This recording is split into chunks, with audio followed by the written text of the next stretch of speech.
অনন্তবর্তী সরকারে যুক্ত হচ্ছেন আরও 5 উপদেষ্টা। থাকছে বিস্তারিত। অনন্তবর্তী সরকারে যুক্ত হতে পারেন আরও 5 উপদেষ্টা।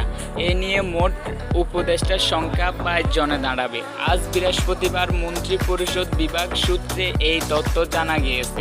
সূত্রে জানায়, প্রধান উপদেষ্টা ডাক্তার মোহাম্মদ ইউনূস সহ 17 উপদেষ্টা শপথ নিয়ে অন্তর্বর্তীকালীন সরকারের কাজ শুরু করলেও আগামীকাল শুক্রবার আরও কয়েকজন দায়িত্ব নিতে যাচ্ছেন।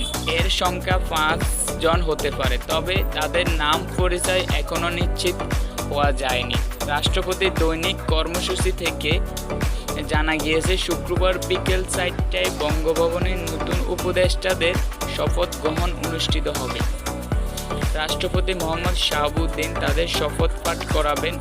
প্রধান উপদেষ্টা ডাক্তার মোহাম্মদ ইউনূস সহ 17 উপদেষ্টা এ সময় উপস্থিত থাকবেন।